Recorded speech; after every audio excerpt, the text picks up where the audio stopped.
In the land of the American dream, a new reality has taken hold. It's no longer just a traditional 40-hour work week that defines the average life. For millions, it's the 40-hour week followed by the 20-hour weekend.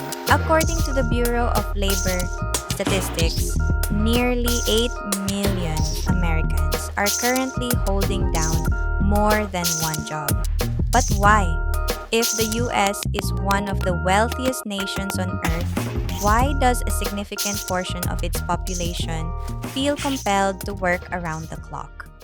Today, we're peeling back the layers of the American economy to understand the psychological, social, and financial pressures that have turned the side hustle from a choice into a necessity. We aren't just looking at the numbers, we are looking at the meaning behind the grind.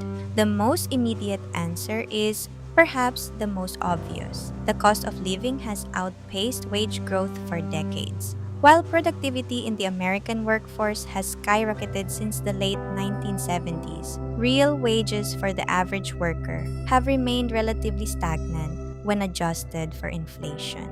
Simultaneously, the big three housing, healthcare, and education have seen costs explode. For a young professional or a parent in a metropolitan area, a single income often barely covers the rent, let alone insurance or student loan payments. This creates a survival gap. When the primary paycheck ends where the bills begin, a second job isn't about buying a new car or a luxury watch. It's about keeping the lights on and the fridge full. We also have to look at how the nature of work has changed. In the mid 20th century, a single job often came with a social contract, health insurance, a pension, and stability. Today, that contract is frayed. We've seen the massive rise of the gig economy. Platforms like Uber, DoorDash, and Upwork have made it incredibly easy to pick up extra shifts, but they've also normalized a lack of benefits. Many Americans work a full time job that lacks adequate health coverage or retirement options, forcing them to take on freelance work or gig labor to bridge that gap. This creates a cycle of fragmented employment where a person might be working 60 hours a week across three different platforms but still lacks the basic security that a single factory job provided 50 years ago. Beyond the bank statement, there is a profound psychological element at play.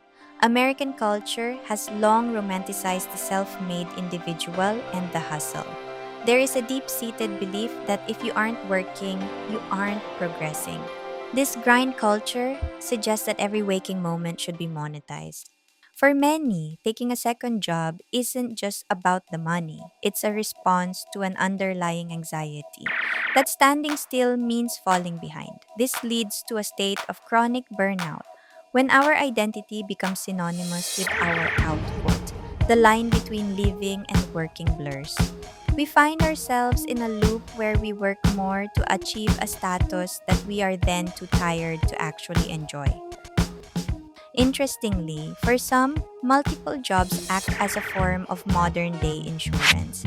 In an era of at will employment, where layoffs can happen overnight via a Zoom call, having a second or third stream of income provides a sense of security.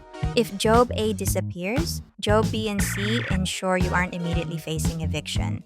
It is a defensive strategy in an unstable market. People are diversifying their labor the same way an investor diversifies a portfolio. They are trading their limited free time for a buffer against the unpredictability of the corporate world. It's a heavy price to pay for peace of mind, but in the current climate, many feel they have no other choice.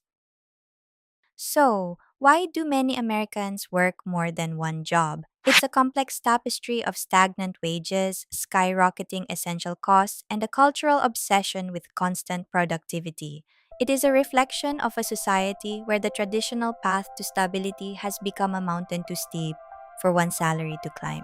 As we look forward, the question isn't just how much more people can work, but at what point the human cost outweighs the economic gain. If the goal of work is to build a life, we have to ask ourselves, what kind of life are we building if we are always at work? Thank you for watching, and if this perspective resonated with you, please consider subscribing as we continue to unfold the deeper meanings behind our modern lives.